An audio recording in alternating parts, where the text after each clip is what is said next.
अभी अभी संचालनकर्ता एमबीए की बात बोल रहे थे, उसी पर ही बात याद आई कि एक जगह एक इंटरव्यू हो रहा था और उस इंटरव्यू में दो युवकों से प्रश्न किया गया और एक ही प्रश्न था, एमबीए की फुल फॉर्म क्या है। पहले युवक ने कहा, मुझे बिगाड़ना आता है, एमबीए, मुझे बिगाड़ना आता है। अब अपना आप ही मालूम है उसका क्या होगा। दूसरे ने बोला, मुझे बनाना आता है, एमबीए, मुझे बनाना आता है। तो बात बनाने की करना है, बिगाड़ने की नहीं, बसाने की करना है, उजाड़ने की नहीं। बस यही हमारी सोच पर निर्भर है। हमारा संपूर्ण जीवन हमारी सोच पर निर्भर है। जैसा हम सोचते हैं, सोच हमारी सकारात्मक है तो स्वर्ग है, और सोच हमारी नकारात्मक है तो नरक है।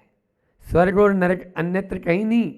आप सोचो कि अन्यत्र कहीं जाना है या कोई, घर ही हमारा स्वर्ग और घर ही हमारा नरक बन जाता है। जिस घर में सकारात्मकता होती है वहाँ पर स्वर्ग नजर आता है, और जिस घर में नकारात्मकता होती है वहाँ नरक नजर आता है। इसलिए हमें अपनी सोच को देखना है। आज बात है अल्फाबेट के एन की, एन फॉर नेगेटिविटी। आपके मन में प्रश्न आएगा, महाराज जी बात पॉजिटिविटी की करना था, ये नेगेटिविटी की बात क्यों कर रहे हो। तो हमारे आचार्य कहते हैं, जब बच्चा छोटा होता है ना, पाठशाला में जाता है, तो उसको व्रतों के बारे में नहीं समझाया जाता, उसको पाप के बारे में पढ़ाया जाता है। क्यों? पहला प्रश्न ये होगा, पाप कितने होते हैं? पाप 5 होते हैं, ठीक है ना। बचपन से पाठशाला में क्यों पढ़ाया जाता है? क्योंकि यदि पाप के बारे में जान जाएगा तो व्रत अपना आप आ जाएंगे, इसको देने की जरूरत नहीं पड़ेगी। बिन जानते दोष गुणनते, कैसे तजिए गई। बस दोषों को जान लेंगे तो गुण तो हमारे भीतर में है ही, बस वो उद्घाटित हो जाएंगी। अभी वो राख ढकी हुई है, तो नेगेटिविटी की राख पड़ी हुई है, पॉजिटिविटी तो आपके भीतर में बहुत भरी हुई है, लेकिन अभी उसके ऊपर डस्ट है, उस डस्ट को हटाना जरूरी है।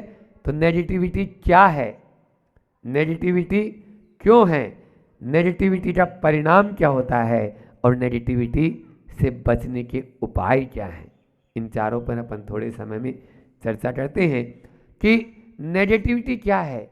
नेगेटिविटी है हमारे भीतर का आवेग, नेगेटिविटी है हमारे भीतर का अविश्वास, नेगेटिविटी है दूसरों की आलोचना करना, नेगेटिविटी है चिंता में चिंतित रहना, चिंता में चिंतित रहना। पहला है आवेग, हम आवेग में, वेग तो अच्छा, गुरुजी कहते हैं वेग बहुत बढ़िया, लेकिन आवेग खराब। क्यों? किसी वेग में पढ़े हो या अनपढ़ सब एक हैं, पढ़े हो समझदार हो सब एक हैं। इसलिए वेग में कोई दिक्कत नहीं, आवेग, गुस्सा, बात बात चिड़चिड़ापन, रोना, कसाय उद्वेलित हो जाना, हर चीज में ये हमारे नेगेटिविटी के लक्षण हैं हमारे अंदर में। जैसे ही कोई बात होगी सबसे पहले दूसरों पर अविश्वास करना, अविश्वास है ना, अविश्वास यदि आपके भीतर में है तो वो कभी भी आगे नहीं बढ़ सकता। सम्यक दर्शन पहला है, श्रद्धा का मतलब ही विश्वास है।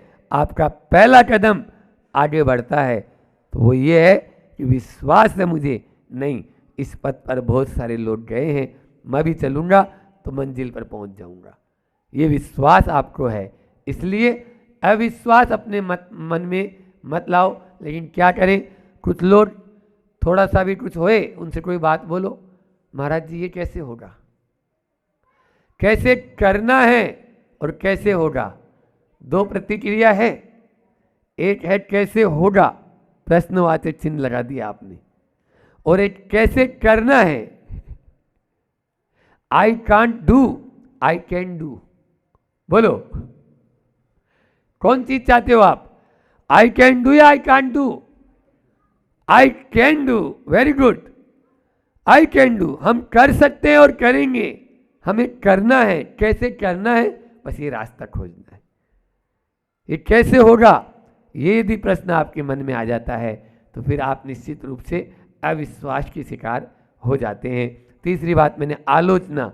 आलोचना, दूसरों की बुराई करना में बड़ा आनंद आता है, घंटों बीत जाते हैं आलोचना करने में। कुछ लोग गंदगी फैलाते हैं, कुछ लोग गंदगी मचाते हैं और कुछ लोग गंदगी मिटाते हैं। आप लोगों को कैसा बनना है? बोलो, गंदगी फैलाने वाला बनना है या गंदगी मचाने वाला बनना है या गंदगी मिटाने वाला बनना है? हमारे ऊपर निर्भर है। यदि आपको अपनी नेगेटिविटी को हटाना है तो आपको गंदगी मिटाने वाला बनना आवश्यक होगा। और चिंता, चिंतन तो फिर भी ठीक, चिंता वो तो चिता तो फिर भी मुर्दे को जलाती है और चिंता जिंदे को ही जला रही है। इसलिए चिंता भी हमारे लिए नेगेटिविटी का लक्षण, नेगेटिविटी का कारण है। नेगेटिविटी होती है क्यों और नेगेटिविटी का परिणाम क्या है? जैसा हम सुनते हैं, जैसा हम देखते हैं, जैसा हमारे चारों तरफ का एटमॉस्फेयर होता है, जैसा हम पढ़ते हैं, वैसा ही हमारे भीतर में हावी हो जाता है। आज ये देख लीजिए, आप मेरे पास तो कितनी देर बैठते हो और मोबाइल के पास कितनी देर बैठते हो? बोलो, महाराज जी के संपर्क में कितनी देर और मोबाइल के संपर्क में कितनी देर? अब महाराज जी के संपर्क में क्या मिलेगा और मोबाइल के संपर्क में क्या मिलेगा? 1 घंटा और 23 घंटे का अनुपात जोड़ लो। आप लोग तो स्वयं समझदार हो, समझ में आ रहा है? कितनी देर आपने वो घंटों सोशल मीडिया के माध्यम से आपको जो परोसा जा रहा है, जो देख रहे हो, जो सुन रहे हो, जो पढ़ रहे हो, ध्यान रखना, रियल लाइफ जो है वो कभी रियल लाइफ नहीं बन सकती है। ये रियल की लाइफ है, इसको आप रियल लाइफ नहीं बना सकते हो। ये आपके अंदर वो एक प्रिंस गड्ढे में गिरा था और मीडिया ने पूरे भारतवर्ष को बोलो 80 घंटे गड्ढे में गिरा दिया, पूरे भारत को। इस तरह से उसमें मिर्च मसाला लगा के परोसा जाता है। खबरिया चैनल चलते हैं ना आजकल, कौन से? आज तक अभी तक, तो वो वाले बोलो। तो ये चीजें घंटों चले जाते हैं उसमें, घंटों, और आदमी बस केवल उसको देखता रहता है। चाहे वो क्रिकेट का गेम, ये क्रिकेट भारतीय खेल नहीं है, और बता दूं आपको, भारतीय खेल है ही नहीं। और एक आर्टिकल मेरे पास लिखा हुआ है कि ये भारत को गरीब बनाने के लिए एक विदेशी षड्यंत्र रचा गया और इसलिए यहाँ पर क्रिकेट लाया गया, जबकि हमारे यहाँ क्रिकेट नहीं होता था पहले। आप अन्य खेल भारतीय हैं, कबड्डी है, खो खो है, फुटबॉल है, लेकिन क्रिकेट भारतीय खेल नहीं है। वो पूरा का पूरा केवल समय बर्बाद करने के लिए, अलावा उसमें कुछ भी नहीं है। और लाखों करोड़ रुपए बर्बाद हो जाते हैं, अरबों रुपए सट्टा लगता है। वो बैट्समैन को तो फिर भी तनख्वाह मिल रही है और बॉलर को भी मिल रही है। तुम्हें क्या मिल रहा है? बोलो, तुम्हारा क्या है? कुछ भी नहीं। 4-4, 5-5 घंटे पागलों की तरह देखते रहते हैं। और तो सोच छोड़ो, जो सज्जन लोग हैं वो भी उसमें शामिल हो जाते हैं। बड़ी स्थिति विचित्र होती है। इसलिए ये हमारे लिए नेगेटिविटी के अलावा और कुछ देने वाले नहीं है। इसलिए गाड़ियों के ऊपर, ट्रकों के ऊपर लिखा हुआ रहता है पीछे, कीप डिस्टेंस, कीप डिस्टेंस, दूरी बना के रखें। ऐसे लोगों से, ऐसे क्षेत्र से बच के रखें जो हमारे नेगेटिविटी हमारे ऊपर हावी करते हैं। क्योंकि आप देखो, नेगेटिविटी का परिणाम क्या होता है? नेगेटिविटी का परिणाम है, सबसे पहले हम चिंताग्रस्त होते हैं, ठीक है ना? चिंता के बाद में डिप्रेशन में आते हैं, डिप्रेशन के बाद में डीप डिप्रेशन में जाते हैं, डीप डिप्रेशन के बाद में, और यदि हुआ तो बोलो, जीवन से हाथ धो लेते, हाथ धो लेता है। इसलिए नकारात्मकता अपने जीवन में हावी मत होने दो। इसके लिए शरीर में वैसे ही रसायन, हमारे यहाँ तक बताया गया कि यदि कोई भी ऐसा कोई, मान लीजिए मस्तिष्क में आपके आ गया है, तो उस समय आप भोजन भी मत करो, क्योंकि आपके हार्मोन्स वैसे ही स्रावित होंगे। हाँ, बहुत जल्दी हाइपर हाइपर होते हैं ना, हाइपर टेंशन की लाइट जो होती है, ऐसे हाइपर भी हो जाता है आदमी। तो इस प्रकार से उससे बचना चाहिए। अब नेगेटिव जो मेन बात है ये तो हो गया कि नेगेटिविटी क्यों, नेगेटिविटी का परिणाम क्या होता है, नेगेटिविटी क्या है, लेकिन नेगेटिविटी से बचने के उपाय क्या है महाराज जी? 4 उपाय आपको दे देता हूँ। आज हम मांडल में बैठे हुए हैं, ठीक है ना, तो हमारे एक जीवन का संस्मरण बता दें, क्योंकि इसमें आ की मात्रा पहले है और जबलपुर के पास में एक मंडला, ठीक है ना, इसमें मांडल है और उसमें आ की मात्रा लास्ट में चली गई, तो मंडला। हमारा प्रथम प्रवचन आचार्य श्री जी ने मंडला में ही करवाया और मंडला में भी हमने कैसलोश किया था आचार्य श्री जी के साथ में, बिहार में ही। उस दिन भी बिहार हुआ, आचार्य श्री जी ने तो विद्यालय में ही कर लिया था, हम वहाँ पहुँच के किए, 7-8 महाराज जी ने किया। और कैसलोश के बाद में तुरंत आचार्य श्री जी ने कहा कि आज प्रवचन, हमने बोला कभी आज तक नहीं किया और हमें नहीं करने हैं, नहीं तो छुट्टी हो जाएगी, तो बोले प्रवचन करना है। संभव सागर जी और हमारे प्रवचन तो मंडला उस समय किया था, तो आज मंडल में है। बात वही है, उसमें मन की बात थी, यहाँ मान की बात है। मन को डाल दो ठंडे बस्ते में, आचार्य श्री जी का हाइकू है, मन को ठंडे बस्ते में रटना ही मोक्ष मार्ग है। मन को ठंडे बस्ते में रटना ही मोक्ष मार्ग है। मांडल वालों सुन लो, इसलिए अपने मान को डाल दो, मन के ऊपर मारो एक डंडा, अपना आप ही मान गलित हो जाएगा, मान गलित हो जाएगा। इसलिए मांडल, मान को भी डाल दो। कहाँ? हाँ ठीक है, माइंड, मान से ही माइंड को मजबूत बनाएं। सबसे पहला, यदि नेगेटिविटी से बचना चाहते हो, आप अपने माइंड को मजबूत बनाओ।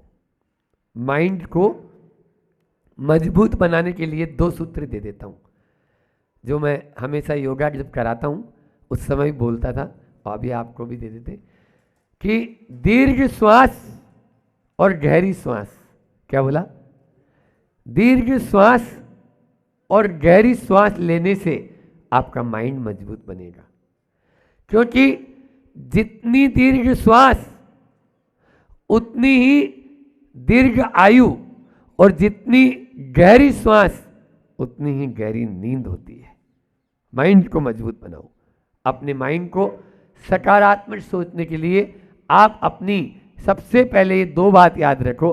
जो दीर्घ श्वास और गहरी श्वास हम लेना शुरू करेंगे, हमारा माइंड, क्योंकि क्या होता है, आज सवेरे मैंने उदाहरण दिया था ना, उथली नदी होती है ना, वो दौड़ती तो तेज है लेकिन ऊपर ऊपर सतही, और जो डीपली जो चलता है, गहरी नदी होती है, वो बहती हुई दिखती नहीं है, बहती हुई दिखती नहीं है, लेकिन उसका था पता ही नहीं है, पता ही नहीं है 40 फीट है 50 फीट है, कितनी गहरी है कोई पता नहीं है। इसी प्रकार से गहराई में जाना है, माइंड को मजबूत बनाना है, बात बात में उत्तेजित नहीं होना है, तो आपको दीर्घ श्वास और गहरी श्वास। दूसरा है, व्यर्थ का कूड़ा करकट अपने मस्तिष्क में हावी मत होने दो। माइंड में व्यर्थ का कूड़ा करकट, ये बताओ, कोई आपके घर में आए और कचरा डाल दे तो क्या बोलोगे? धन्यवाद। गलत है ना? जैसे मान लीजिए आपका घर साफ था और वो कचरा बाहर से लाया और एकदम से छोड़ दिया, और वो बोलो माफ़ करना बिल्कुल छूट गया, मैं क्या करूं? तो आप क्या करेंगे? चलो कोई बात नहीं, पहला दिन। दूसरी बार फिर आया, फिर से वही आदमी आया, कचरा की वही लेके आया प्लेट, और वहीं तुरंत अब वो फिर से सॉरी माफ़ करना, क्षमामी क्षमंतु में, मैं आपसे क्षमा चाहता हूँ। तो आप क्या करेंगे? अरे 2 बार हो गया, अब तीसरी बार ये दरवाज़ा खुलवाएगा तो खोलेंगे क्या? दरवाज़ा बंद है, यदि खुलवाए तो खोलेंगे क्या? बोले कचरा डालेगा अभी। अपने घर में जो कचरा डालने आ रहा है या बार बार कचरा छोड़ता है, उसके लिए तो आप दरवाज़ा बंद कर देते हो। आपके माइंड में जो बार बार कचरा डाल रहा है, उसके पास में जाके क्यों बैठ रहे हो? उसके पास में जाके क्यों बैठ रहे हो? इसलिए ऐसे लोगों से कीप डिस्टेंस, जो आपके माइंड में कचरा डालें और उसके बाद में मन को अच्छी खुराक दें। आज मांडल में बैठे हुए, तो मन को अच्छी खुराक देना की बात है। तन को खुराक नहीं मिलती, संत कहते हैं तन सुस्त हो जाता है, और मन को खुराक नहीं मिलती, मन भ्रष्ट हो जाता है। मन को यदि अच्छी खुराक नहीं देंगे, सत्संग है, सत साहित्य है, सदुपयोग है जीवन का, इसके माध्यम से मन को अच्छी खुराक मिलती है। इसलिए अपने मन को अच्छी खुराक देना सीखे। तो आज मैंने बोला नेगेटिविटी से बचें, और नेगेटिविटी से बचने के लिए आपको अपने नेचर को बदलना होगा। नेचर को बदलना होगा, एन फॉर नेचर। हाँ, स्वभाव। प्रकृति में देखो जितनी भी चीजें हैं वो स्वभाव में चल रही है। क्यों दीपक भाई? सूरज 100 साल पहले पूरब से आता था और पश्चिम में डूबता था। आज भी बोलो ना, पेड़ को पत्थर मारे, 100 साल पहले पत्थर मारते थे तो भी फल देता था, आज भी पत्थर मारो तो बोलो ना। नदी का पानी सबके लिए होता है, पूरी बहती हुई सबको पानी दे रही है। जब इन्होंने अपने स्वभाव को नहीं बदला, फिर मनुष्य ने अपने स्वभाव को क्यों बदल लिया? बोलो। पहले 4 बजे 5 बजे उठ जाते थे सूरज के पहले, अब 8 बजे पहले उठते ही नहीं है। क्यों बदल गए? पहले एक वस्त्र सुबह से शाम तक एक साड़ी में काम चल जाता, अब सुबह से शाम तक 4 साड़ी चेंज हो जाती है, 4 वस्त्र चेंज हो जाते हैं। बोलो क्यों बदल लिया? स्वभाव ने ये बदल दिया है। किसी ने कहा है सांप दूध पीने के बाद भी जहर उगलता है, चंदन तपाए जाने के बाद भी सुगंध देता है, कोयल जब भी बोलेगी मीठा बोलती है, और कौवा जब भी बोलेगा कर्कश बोलता है। जब प्रकृति के इन सब प्राणियों ने अपना स्वभाव नहीं छोड़ा, तो फिर मनुष्य ने अपना स्वभाव क्यों छोड़ देता है? क्यों छोड़ दे? वो तो 24 घंटे में रंग बदलता है, और 24 घंटे क्या, हर घंटे में ही रंग बदलता है। हाँ, अभी थोड़ी देर पहले उसका कुछ और स्टेटमेंट होता है, और थोड़ी देर बाद में ही वो कहता है नहीं ये स्टेटमेंट सही नहीं है। इस प्रकार से हमारा नेचर, हम स्वभाव को देखें, और नेचर को बदलने के लिए नेवर, जो चीज़ आपके लिए अच्छी नहीं है उसको हटाए, अवॉइड इट। यदि आप कभी नहीं करूँगा, यदि नेवर को अपने जीवन में अपना लें, सबसे पहले नेगेटिविटी उठा लें, नेचर के बाद में नेवर यानी नहीं, हमें नहीं करना है, ये दृढ़ संकल्प हो जाए, मुझे नहीं जाना है, मुझे नहीं खाना है, मुझे नहीं पीना है, तो दुनिया की कोई भी ताकत नहीं है जो आपको हिला के रख दे। लेकिन करे क्या? हम खुद ही उसमें चले जाते हैं, हम अपने आप को नेवर कह ही नहीं पाते। एक बार एक संत ने एक शराबी को कहा, क्यों शराब पीता है? अरे नरक जाएगा, नरक, शराब पीने वाले नरक जाते हैं। अच्छा, शराब बनाने वाला कहाँ जाएगा? उसने बोला, बोले वो भी नरक जाएगा। अच्छा, शराब बेचने वाला कहाँ जाएगा? बोले वो भी नरक जाएगा। अच्छा, उस शराब की दुकान के बाहर जो नमकीन का ठेला लगता है वो कहाँ जाएगा? बोले वो भी नरक जाएगा। बोले अच्छा सब नरक जाएंगे तो फिर ठीक है, नरक ही अच्छा है। बोलो, ऐसे आदमी कभी नेवर बोलेंगे क्या? नेवर बोलेंगे क्या? कोई नहीं समझा सकता ऐसे आदमी को। ऐसे आदमी को संत भी नहीं समझा पा रहे तो हम क्या बोलेंगे। इसके बाद में नोटिस, चौथा अगला पॉइंट है नोटिस। अपने जीवन में नोट करें उन बिंदुओं को जिनके माध्यम से हम सतर्क होना चाहते हैं कि नहीं यहाँ जैसे कि कोई मान लीजिए कोई वायरिंग है, उस वायरिंग में फैक्ट्री में बैठे हुए हैं, वायरिंग की हुई है, जहाँ पर तार कटा हुआ रहता है, आप तुरंत वहाँ पे क्या कर देते हो? बोलो ना, टेप लगा देते हैं ताकि स्पार्किंग नहीं हो। जीवन में भी जहाँ जहाँ पर स्पार्किंग होती है ना, वहाँ टेप लगा दो, और टेप नहीं है तो हमारे से ले लो। इंसुलेटेड वायर रखो, इंसुलेटेड वायर होगा तो कभी भी जीवन में स्पार्किंग नहीं होगी। नोटिस कर लो, यहाँ से कट लगा हुआ है, ठीक है, टेप लगाओ जल्दी। और यदि आपकी वायर पुरानी हो गई तो कोई बात नहीं, पूरी की पूरी वायर ही बदल दो, वायर बदल दो, तो अपना जीवन धन्य हो जाएगा। तो सबसे पहले मैंने कहा नेगेटिविटी को अपने जीवन में हावी न होने दे, और नेगेटिविटी के लिए अपने नेचर को बदलना जरूरी है। और नेचर के लिए नेवर कहना सीखें, कभी नहीं। दृढ़ संकल्प, संकल्प वो चट्टान है, संकल्प वो हथौड़ा है जो जिस किसी भी चट्टान पे आप मारेंगे तो वहां से पानी की धार फूटेगी, वहां से आप जो चीज चाहेंगे, अमृत भी चाहेंगे तो अमृत निकलेगा, ऐसा। और उसके बाद में नोटिस करना चाहें तो आपका जीवन बहुत नाइस बन जाएगा।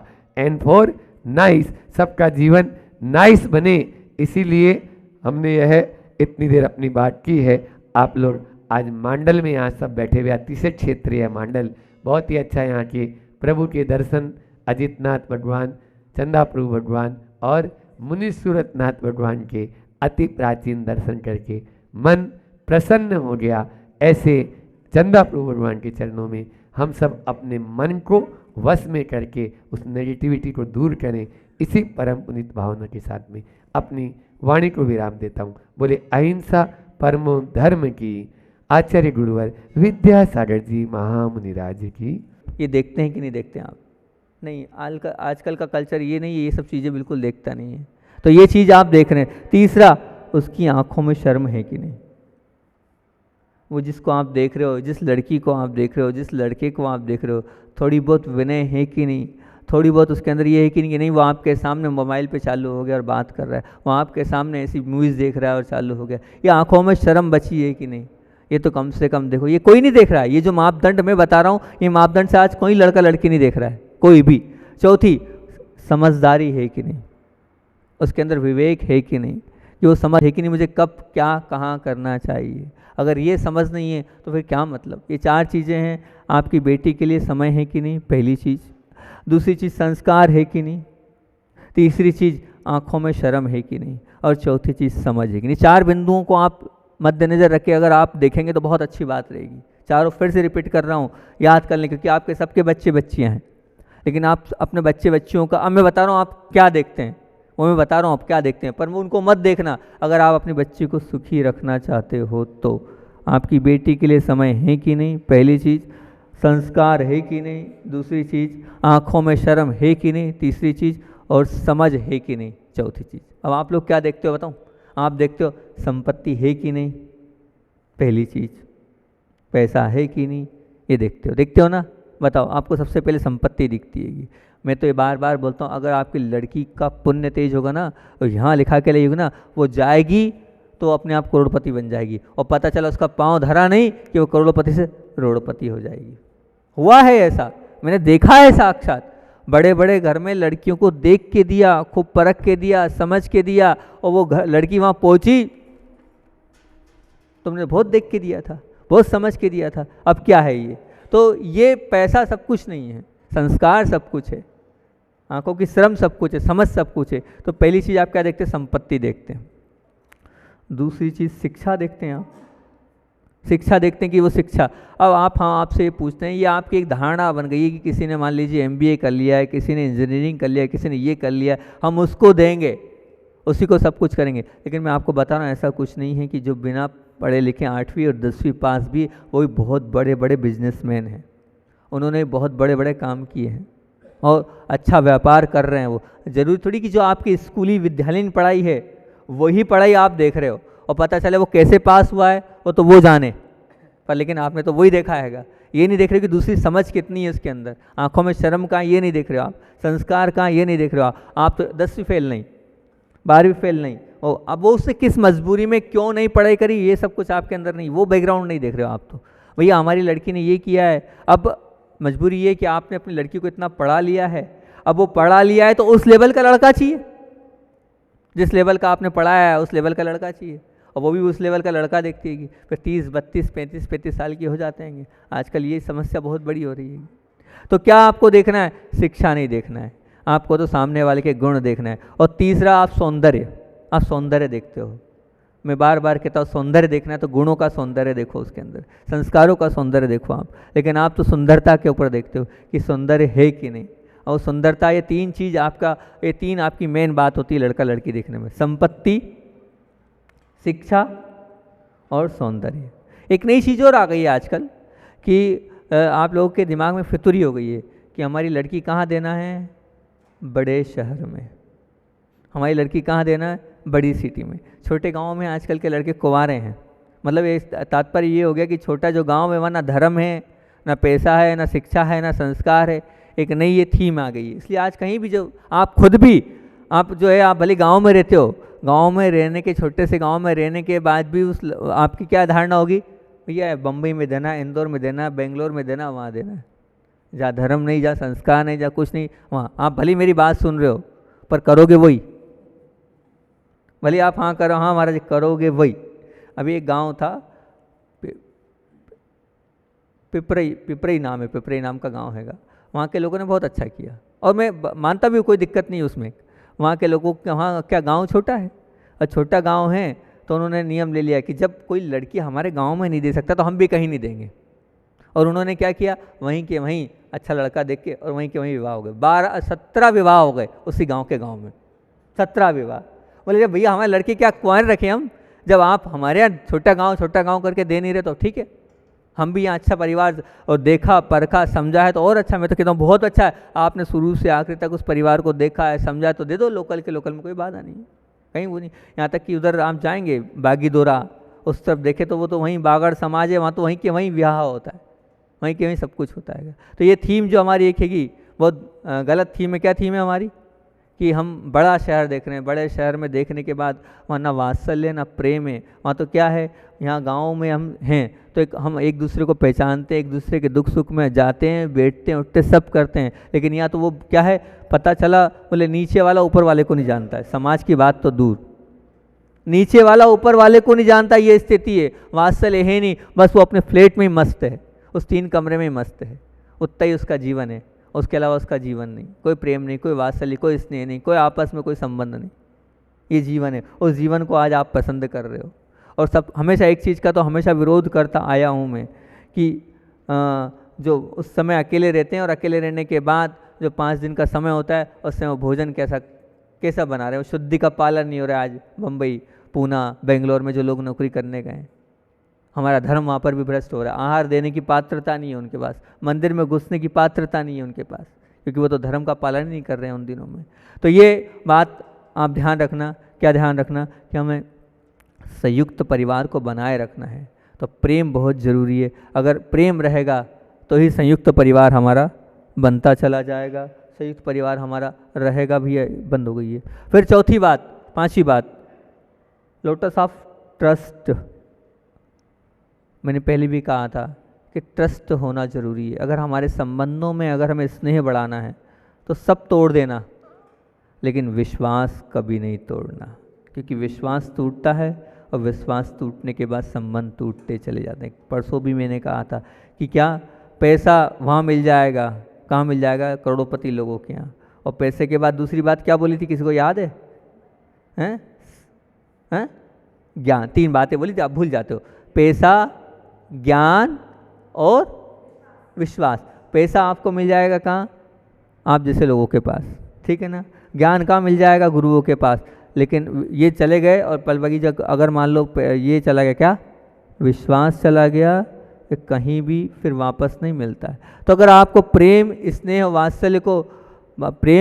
वात्सल्य को अगर आपको बरकरार रखना है तो एक बात ध्यान रखना, सब करना लेकिन कभी भी विश्वास तोड़ना मत। ये विश्वास जब टूट जाता है तब अपने आप संबंध अपने आप टूटते चले जाते हैं। बस इस विश्वास को आपको बरकरार रखना है, विश्वास कायम रखना है। एक बहुत बड़ी संपदा है, एक बहुत बड़ी पूंजी है। क्या? विश्वास। धन ही सब कुछ नहीं है। आप लोगों ने धन को सब कुछ माना है, लेकिन धन ही सब कुछ नहीं है। मैं तो ये मानता हूँ आपका विश्वास जो है, जैसे कल की बात है, एक बालक के लिए किसी ने कहा कि ये घुमाते हैं, पर उस व्यक्ति ने इतना बीज बोया है हमारे सामने, इस 20-22 साल में से जानता हूँ उस बच्चे को मैं, तो मैंने एक ही बात दमदारी से बोली कि उसका मैं पूरा विश्वास है, वो गलत नहीं है।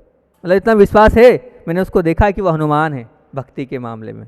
वो क्या है? हनुमान है समर्पण के मामले में। तो कल मैंने ठोक बजा के बोल दिया सब लोगों के बीच में, सबकी ठीक है, लेकिन इसका मुझे विश्वास है, ये गलत 3 काल में नहीं हो सकता है, वरना गलत होगा।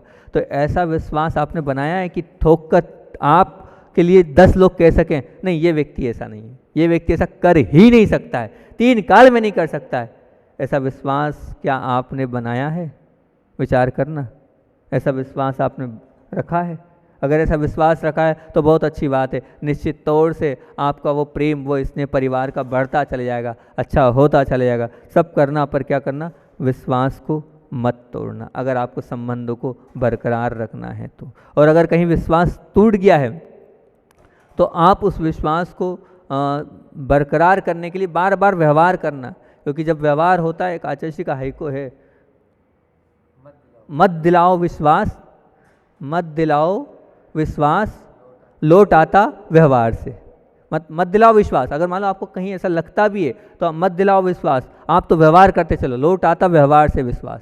आप बार बार व्यवहार करो, बार बार विनय करो, बार बार सामने वाले के पास जाओ, तो वो विश्वास आज नहीं तो कल आपको वापस पुनः आ सकता है, वो टूटा हुआ विश्वास भी आ सकता है। इसलिए आप कभी भी ध्यान रखना, हमें सब करना है, लेकिन हमारी संपदा क्या है? संबंधों की संपदा विश्वास पे टिकी है, इसलिए विश्वासघात कभी नहीं करना, सब करना। और छठवीं और अंतिम बात क्या है? लॉट्स ऑफ आपके डिसिप्लिन। डिसिप्लिन से मतलब आपका अनुशासन होना चाहिए, आपकी एक न एक लक्ष्मण रेखा होनी चाहिए कि हाँ चाहे जो जाए ये मेरा डिसिप्लिन है, ये मेरा अनुशासन है, मैं सब करूँगा, कम से कम ये जो मैंने अपने घर की कुछ तो बनाई। आपने अपने घर का कोई नियम बनाया कि नहीं? सबके कानून बने हैं, क्रिकेट चलता है कानून से, कोर्ट चलती है कानून से, हर चीज़ में कोई ना कोई लॉ है, कोई ना कोई नियम है। आपका व्यापार भी चलता है तो कुछ तो कुछ नियमों से चलता है।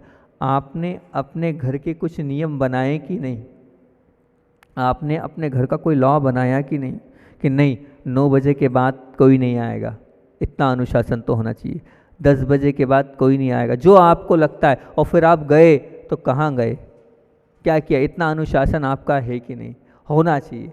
ये अनुशासन आज टूटता जा रहा है, 11, 12, 1, 1, 2, 2 आजकल तो मैंने ये सुना है कि बालिकाएं 12-12 बजे तक घर आ रही हैं पार्टियों से। क्या हो रहा है ये? तो फिर कैसे परिवार में प्रेम रहेगा, कैसे विश्वास कैसे बन पाएगा? आप विश्वास तोड़ रहे हैं, आप मर्यादाएं तोड़ रहे हैं। ये मर्यादा तो हमेशा ध्यान रखना, कोई ना कोई लॉ बनाओ, आप नियमावली बनाओ, आप वो अनुशासन की नियमावली हर घर में होनी चाहिए। अगर है तो वो संबंध टिके रहेंगे, और जो नियम बनाएं उन नियमों को फॉलोअप होना चाहिए। फॉलोअप होगा तो ही आपका जीवन बहुत अच्छा बनेगा। यहाँ बहुत सारे लोग बैठे हैं, मैं हमेशा 5 बातें अपनी बोलता हूँ, उन 5 बातों को अंत में आप लोगों के सामने रख रहा हूँ। ये 5 बातें आप अपने जीवन में रखना। सबसे पहली बात, ध्यान से सुनना है 5 बातों को, अपने जीवन में इन 5 बातों को उतारना। सबसे पहली बात, प्रतिदिन सुबह उठकर न्यूज़पेपर मत देखना, टीवी नहीं देखना, किसी प्रकार का कोई भी ऐसी न्यूज़ वाला काम जिसमें विकथा हो रही वो करना। क्या करना है? प्रतिदिन सुबह उठकर आपको सिर्फ मेडिटेशन करना है, और मेडिटेशन में भी इतना ही, ओंकार की ध्वनि और सबका भला हो, इतना सा करना है। पहली चीज़, प्रतिदिन सुबह उठकर आपको मेडिटेशन करना है। किसका? आपको अपना मेडिटेशन करना है और सर्व कल्याण की भावना बहाना है। दूसरी बात, जब आपको समय मिले, 4 मंत्र दे रहा हूँ, जब आपको समय मिले, मतलब समय से तात्पर्य जब फ्री रहो आप, तो आपको ये चिंतन करना है, मैं शांत आत्मा हूँ, मैं सुखी आत्मा हूँ, मैं पवित्र आत्मा हूँ, मैं शक्तिशाली आत्मा हूँ। 4 मंत्र मेरे फिक्स हैं, ये मैं खुद भी इसको फॉलो अप करता हूँ, इसलिए आपको दे रहा हूँ। मैं शांत आत्मा हूँ, मैं सुखी आत्मा हूँ, मैं शक्तिशाली आत्मा हूँ, मैं पवित्र आत्मा हूँ। शांत, सुखी, शक्तिशाली और पवित्र आत्मा हूँ। जब जब समय मिले तब तब आपको इसका चिंतन करना है, जब जब भी आपको समय मिले। और तीसरा, 2 हो गया, और तीसरा आपका धन जो आप कमा रहे हो वो किसी को पीड़ित करके तो नहीं है, किसी को दुखी करके तो नहीं आ रहा है, वो किसी को कष्ट में डाल कर तो नहीं आ रहा है। जो आपका धन आप कमा रहे हो वो कहीं किसी को रुला के तो नहीं रहा है। बद्दुआओं से कमाया धन कभी आपको सुखी नहीं कर सकता है, पीड़ा देकर कमाया धन कभी आपको सुखी नहीं। चिंतन करना, कहीं मेरा धन किसी को पीड़ा देकर तो नहीं है, ये ध्यान रखना। चौथी बात और महत्वपूर्ण बात, उसको विशेष तौर से जोर देके अवश्य करना, प्रतिदिन शाम को, रोज रात को सोते समय कम से कम अपनी अदालत लगाना और स्वयं का चिंतन करना, मैंने क्या गलत किया, मैंने क्या बुरा किया, मैंने कौन सा पाप किया, जो गलत या जो कुछ पाप किया है उस पाप का चिंतन करना, ये मैंने गलत कर लिया है। क्योंकि गलतियाँ होती जाती है, लेकिन वो गलतियाँ जब हम एक्सेप्ट करते हैं तभी सुधरती हैगी। पाप को बार बार करोगे तो पापी कहलाओगे। तो इसलिए जो गलती लगे आप उसका चिंतन करना, और आप गलतियों को एक्सेप्ट करोगे तो निश्चित तौर से वो आपकी गलतियाँ निकलती चली जाएगी। चौथा, रोज़ रात को बैठ के मैंने क्या गलत किया, सिर्फ आपको उतना चिंतन करना, इतने से में आपका प्रतिक्रमण हो जाएगा। और जो गलत किया आगे से नहीं करूँगा। ये पांचवी और अंतिम बात कि जब भी आप भोजन करो, जब भी आप भोजन करो सात्विक भाव से करना है। सात्विक भाव से तात्पर्य मोबाइल और टीवी के साथ नहीं। जब भी भोजन करो मोबाइल और टीवी के साथ नहीं करना है। 5 बातों का विशेष आप ध्यान रखना, ये 5 बातें। अब अंत में आचार्य भगवान का संस्मरण लेके हम रोज पूज्य गुरुदेव की बात करते हैं, जो हमारे आचार्य भगवान विद्यासागर जी महामुनि राज है, उनका कुछ ना कुछ बताते तो आपके सामने रखते हैं। हमारे गुरुदेव की चर्या इतनी महान है, वे इतने बड़े उत्कृष्ट साधक हैं कि उनको जो देखता है वो क्या हो जाता है, उनका हो जाता है, उनका अपना हो जाता है।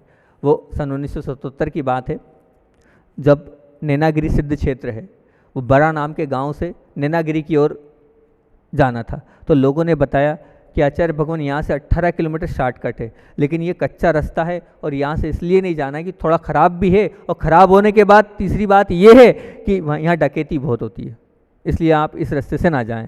पर आचार्य श्री जी किसी की बात मानते हैं क्या?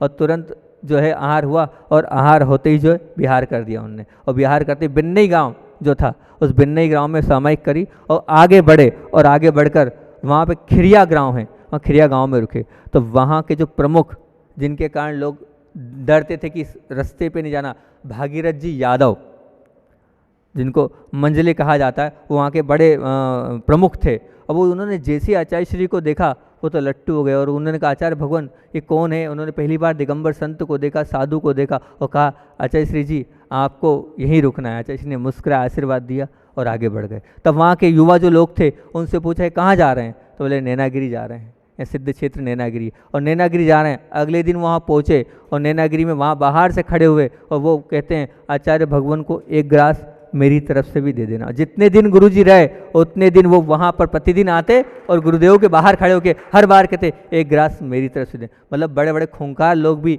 जब उनके दर्शन करते हैं तो वो पवित्र हो जाते हैं और शांत बन जाते हैं। बोले आचार्य भगवान विद्यासागर जी महाराज की